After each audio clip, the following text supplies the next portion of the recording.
So if an outsider wants to be accepted by a group, but doesn't want to surrender their individuality, how can they do it?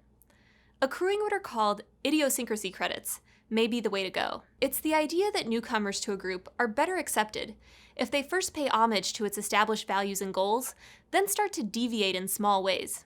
In other words, conform at first, then innovate. To see how this works, let's take a look at the Beatles.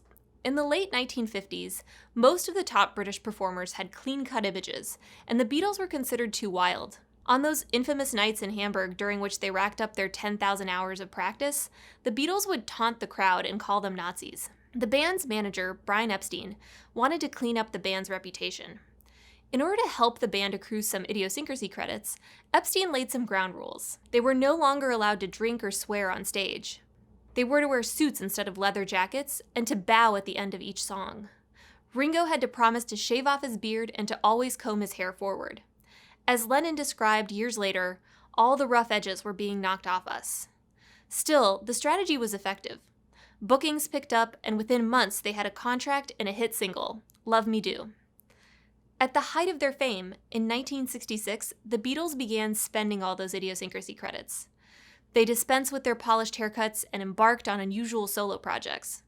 Their music changed, too. According to one analysis, 91% of the Beatles' work before 1966 consisted of love songs. Starting with Revolver, just 16% did.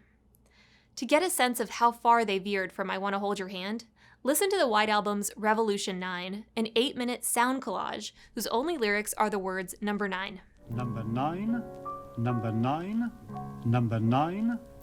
If Weird had a soundtrack, this would be it. Through their seamless conformity, the Beatles had become so popular, they didn't need to be conventional anymore. So let's say you're starting a new job at a really conventional, traditional place, and you have some unusual or nonconformist ideas you'd like to bring in.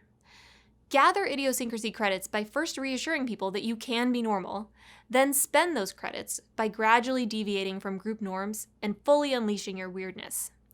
Maybe you go to a few meetings and act like a yes man, agree and go along with all the stuff you don't really care about. If you have a passion project that you really want to do, save your big, weird ask for after you've established yourself as kind of a conformist.